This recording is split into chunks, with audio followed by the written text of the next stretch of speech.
Bom, até esse ponto aqui, né, eu já vou assumir que vocês entenderam quais são os tipos de dispositivos de medição, tanto eletromecânico quanto digital. E agora fica aquela pergunta, né, o valor que está aparecendo naquele instrumento ali, como é que eu vou lidar com ele? O que eu vou fazer com esse valor? Como eu vou tratar aquela informação? Aquela informação que aparece ali é a que eu vou usar como resposta para responder qual a medida daquela grandeza? Para isso aí, pessoal, a gente tem que entender o seguinte, existe toda uma teoria, todo um estudos em função dessa problemática. O que seria isso? Seria a teoria de erros. O que eu vou trazer aqui é basicamente o essencial para a gente abordar bem essas questões das medidas elétricas. Então, medida, né, como eu falei, sempre vai ter uma incerteza associada. Não tem como um valor que é apresentado por um instrumento não ter um erro associado e naturalmente a gente tem que descrever esse erro através de alguma forma. Essa forma é através de uma incerteza. Então vocês vão perceber que essa incerteza aí, ela pode ser composta aí de duas partezinhas principalmente. O erro, na verdade, vem de diversas possibilidades, né? O processo de medição cria um conjunto de erros ali que somados vai dar um erro total ali daquele processo de medição. E eu vou tentar trazer aqui essa classificação e tentar separar essas partes dos erros aí para a gente entender melhor esse processo. Então, mas antes de chegar na questão do erro aí, né, vamos começar do início. Vamos começar aí alguns conceitinhos um pouco mais básicos aí sobre a teoria de erros. O primeiro deles é o conceito, né, de algarismo significativo. Então, estou mostrando na tela para vocês aí um número aí, 0,08753 metros. E aí eu tento mostrar para vocês que tem algarismos significativos e algarismos não significativos. Na esquerda aí, né, que esse 0,0 aí, ele não é uma informação significativa, porque eu posso substituir isso aí por uma base de 10, por exemplo. 10 elevado a menos 2 substituiria facilmente aí esse 0,0 aí. Então esse 0,0 não é significativo. O 8 sim tem um significado, né? Dá para ver nitidamente ali que aquele corpo AB tem um comprimento que está entre 8 e 9 centímetros, ou melhor, 0,08 e 0,09 metros. Então eu tenho uma certeza que aquele algarismo 8 ali, ele tem sentido, ele tem significado, porque a probabilidade de ser 8 é muito grande. Já os outros três, tanto o 7, quanto o 5, quanto o 3, olhando na medição, eu não consigo garantir. Por exemplo, o 3, a chance de ser 3, de ser 4, de ser 5 ali naquele último algarismo ali, é a mesma probabilidade de ser 3, de ser 5, de ser 8. Ou seja, é quase um chute, porque não tem informação ali. Com a medição dessa imagem aí, eu não consigo dizer se aquele número 3 é 3 ou se é um 5. A chance de ser um 3 e um 5 são iguais.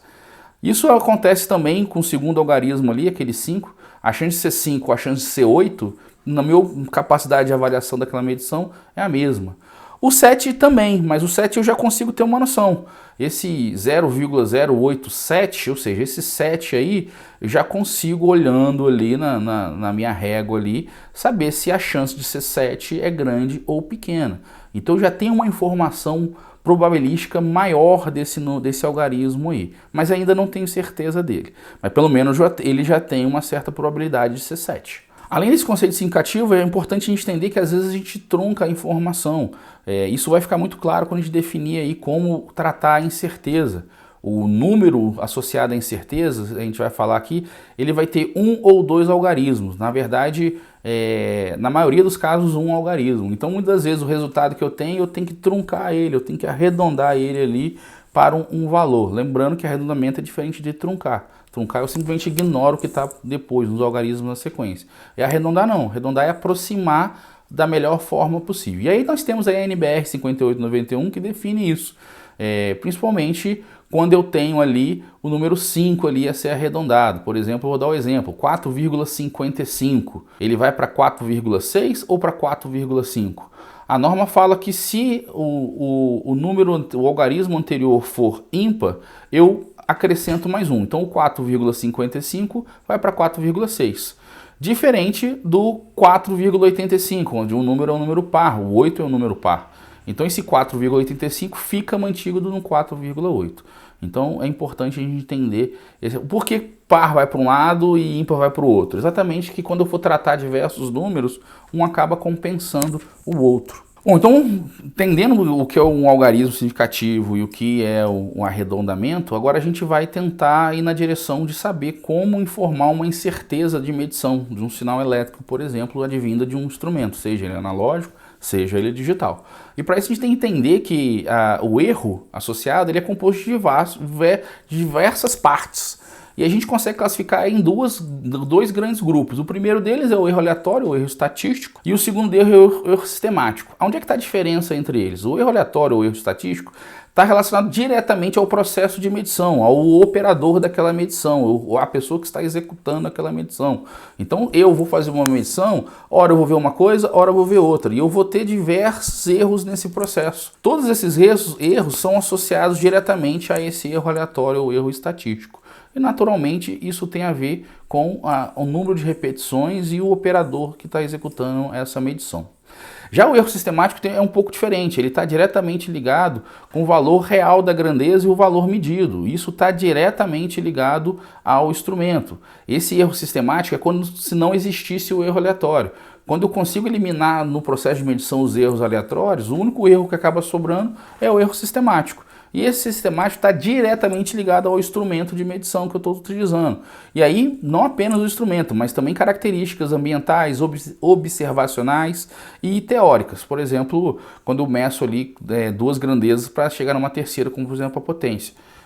O fato de eu ter ali dois instrumentos ali, teoricamente um erro já aparece nesse processo. Então assim, a gente consegue classificar dessa forma, erros aleatórios estatísticos, dependendo do operador e do processo de medição em si, e o erro sistemático diretamente ligado ao erro do instrumento. Uma outra forma de tentar entender, de conseguir ter esse feeling de classificar entre erros aleatórios e erros sistêmicos, está no conceito de como, ao reduzir uma dessas, eu consigo classificar o meu instrumento. Vou dar um exemplo. Se eu quiser, por exemplo, se eu conseguir nesse processo de medição reduzir os erros aleatórios, eu crio toda uma quantidade de soluções ali para reduzir o erro aleatório. Qual a consequência disso? Eu deixo o meu instrumento mais preciso. Os valores que eu vou obter vão ser valores sempre muito parecidos. Então isso aí sinaliza que o instrumento está preciso. Mas não quer dizer que o valor que eu estou obtendo ali é o valor real da grandeza. Isso já está diretamente ligado à exatidão do equipamento, que está ligada aos erros inerentes aos instrumentos observacionais, ambientais e assim por diante. Então, se eu melhorar muito o processo de medição para reduzir o erro estatístico, não garante que eu vou ter uma medição exata. A medição exata vai ser quando eu conseguir investir ou criar um sistema de medição onde eu reduzo muito os erros sistêmicos. Ok? E em geral, quando eu gasto uma energia ali, gasto um dinheiro ali para desenvolver um projeto de um medidor exato, em geral ele é preciso. É uma tendência aí. Uma forma de mostrar isso, né, são os alvos. Os alvos são importantes para mostrar isso aí. Quando eu dou vários tiros ali no alvo ali e os valores todos e os tiros todos ficam próximo do alvo central, quer dizer que eu tenho um sistema exato e preciso, que matematicamente pode ser traduzido com valores com desvio padrão bem próximo, bem pequeno e entregando uma distribuição de valores ali em torno da média. Já um sistema exato, mas não preciso, os pontos do disparo ficam em torno do alvo, mas dispersos. Isso aí mostrando que a média vai estar próximo do valor exato daquela medição, entretanto o desvio padrão vai ser maior. A distribuição dos valores causa um sino um pouco mais largo. Diferente de um equipamento preciso, mas não exato. Isso ocorre muito quando eu tenho um bom equipamento descalibrado. Um bom equipamento descalibrado, provavelmente ele vai ser preciso, só que ele não vai entregar o valor real daquela grandeza. E aí, naturalmente, ele vai ser preciso, mas não exato. A gente vai acertar sempre os valores próximos do olho, mais longe do ponto central do alvo. Ou seja, o valor médio vai ficar longe da distância, entretanto, a distribuição vai ser uma distribuição estreita devido ao desvio padrão ser um desvio padrão pequeno. E o pior de todos é aquele cara que não tem pontaria nenhuma, ele atira ao léu e não acerta nem alvo e os tiros saem todos distribuídos. Isso aí mostra que o valor médio não está próximo do valor real e a distribuição é muito larga, sinalizando que o desvio padrão é muito grande. Então como é que eu vou traduzir esses dois tipos de erros aí numa informação, num número associado ao número que está sendo medido naquela determinada grandeza? A melhor forma de fazer isso é através da incerteza padrão, é a forma que a gente tem de representar esse erro no processo de medição, tá? E essa incerteza padrão é muito importante. Em geral, tá, essa incerteza padrão ela é informada através de um algarismo ou dois algarismos no processo formal de apresentação do resultado. Em geral, na maioria das vezes, utilizando apenas um algarismo, tá bom? E toda essa informação da incerteza padrão define qual é o valor ou a forma de apresentar o resultado daquela medição. De novo, né? Se a incerteza padrão está relacionada direto com os erros totais, e a gente sabe que são classificações de dois grupos, o erro aleatório ou estatístico e o erro sistêmico, vai ter a variância da parte aleatória e estatística e vai ter a variância da parte sistêmica, que a gente chama de erro sistêmico residual. Tá? E a forma de representar isso é essa formazinha que eu estou mostrando para vocês aí, né? Então, dependendo de como for o processo de medição, eu vou compor os dois elementos ou apenas um. Ou um vai ser muito maior do que o outro, por exemplo. Tá? Então eu estou tentando trazer o exemplo aí de uma régua, né? A régua, né, é um sistema de dimensão muito simples, então o erro sistêmico se resume à capacidade das marcações ali da gradação da régua. E a gente sabe que uma resolução de régua aí de 1 centímetro vai me dar um limite de erro aí de 1 centímetro. Então essa variância aí do erro sistêmico residual vai ser a metade disso, vai ser o limite do erro por 2. Então, consequentemente, o erro meu aí vai ser de meio centímetro, tá? Apresentando aí dessa forma ainda errada, de 0,1,5 centímetro. É uma forma errada, mas fica mais didático para vocês enxergarem. E por que o aleatório estatístico é igual a zero? Porque, de novo, vou mostrar já para você que essa certeza padrão aleatória, ela depende do número de medições. Como eu fiz apenas uma medição com a régua, esse erro vai para zero, tá bom? Essa incerteza aí vai para zero. E aí o resultado final tá ali, ó, 0,5 centímetro. A medição ali pode ser 8,5, mais ou menos meio. Isso aí indica que 100% de chance que o meu registro vai estar dentro entre 8 e 9 centímetros. Ou de uma outra forma também que é possível, 8,7, que é a indicação do operador, informado pelo operador, de 8,7 a medição, porque a chance de ser 7 ali pode ser um pouco maior do que de ser 5. A probabilidade de ser o número 7 ali é maior do que ser 5 e o usuário ele pode fazer isso. Entretanto, a incerteza ainda continua o 0,5 ali. De novo, o que eu estou mostrando aí na tela aí não é a forma correta. A forma correta seria 85 mais ou menos 5, para ter esse 5 da incerteza padrão apenas com um algarismo. 85 mais ou menos 5, o quê? 10 a menos 2 metros, por exemplo. E é importante destacar também que essa questão do limite de erro do instrumento vai depender muitas vezes do usuário, do processo de medição ali. Por exemplo, eu, ser humano, eu sou capaz de classificar ali valores entre 8 e 9, menores do que o 0,5. Por exemplo, eu posso considerar que o meu limite de erro ao utilizar uma régua é de 0,2 centímetros, ou seja, eu consigo segmentar aquele 1 centímetro ali em 5 partes.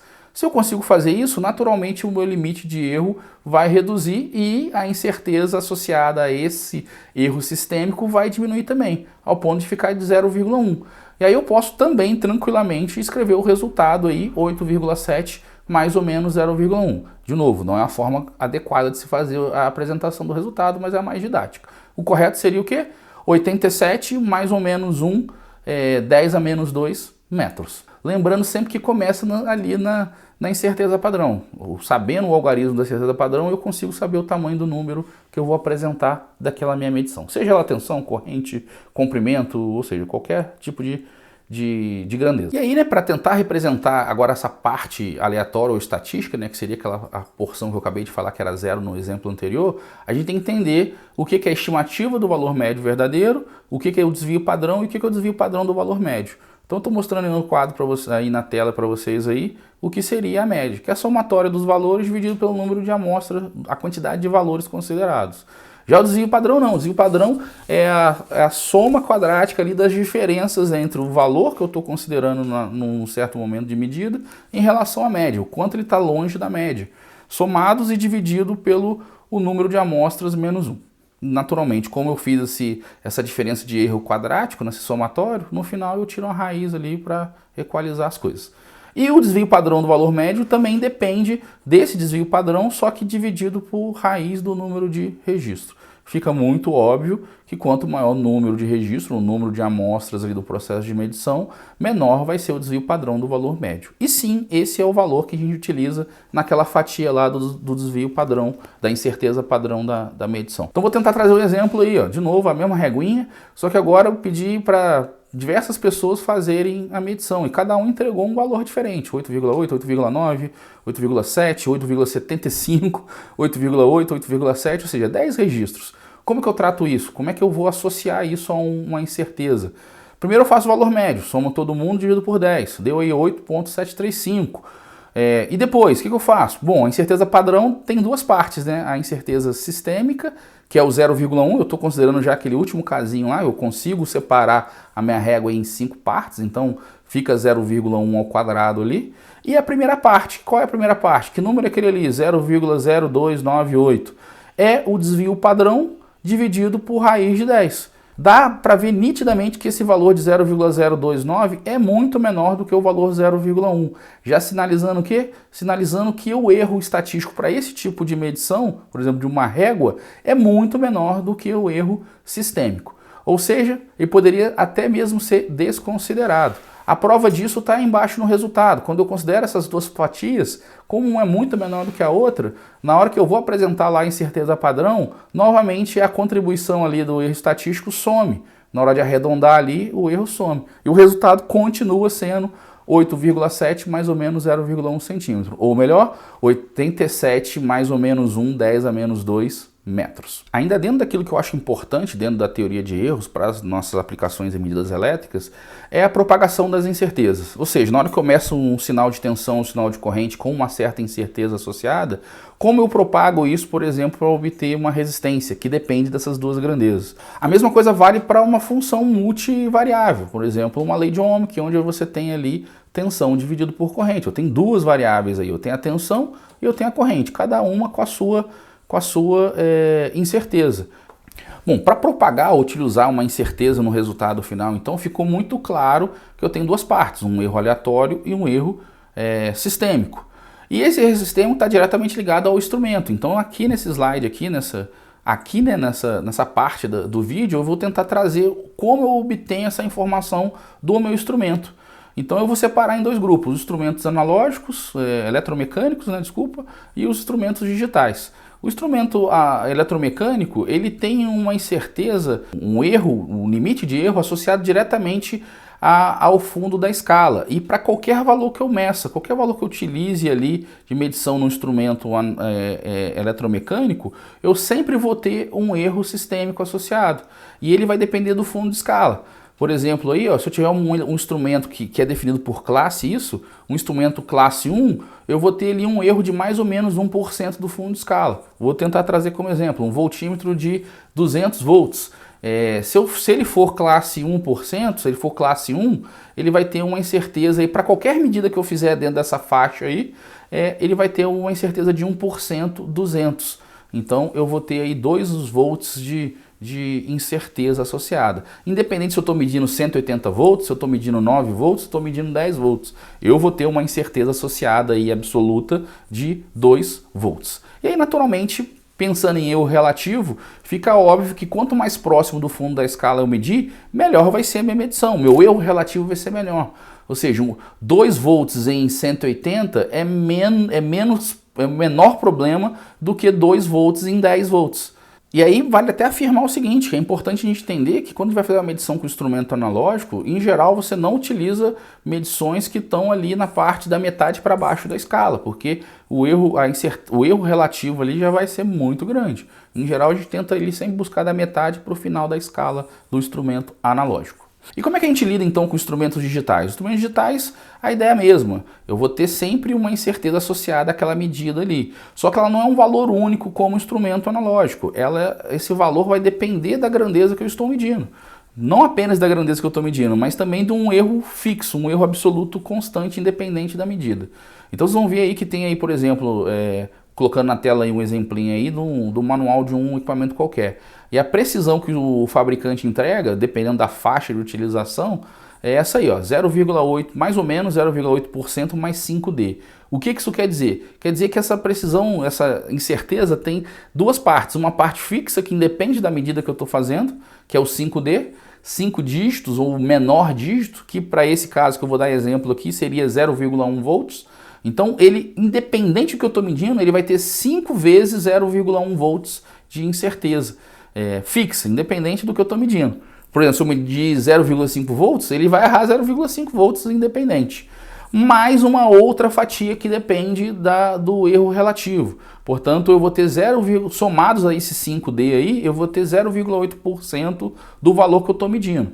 Por exemplo, se eu estiver medindo 5 volts, vai ser o meio, que eu já expliquei, mais 0,8% desses 5 somados. Então isso vai me dar um erro para essa medição. Mas se eu estiver medindo 200, é 0,8% de 200 somado a esse 5D. Então eu sempre vou ter uma parte fixa e uma parte relativa. A parte relativa vai sempre andar com a grandeza e a parte fixa não. Portanto, se eu também medir valores muito baixos, vai ser pior, porque o meu erro relativo vai ser maior. E aí eu vou encerrar esse vídeo aqui para vocês continuarem nessa jornada comigo aí. Então aqui eu tentei trazer para vocês aqui exatamente esses conceitos de teoria de erros, aquilo necessário para a gente fazer a medição de sinais elétricos, tá bom? Espero vocês na próxima aula aí.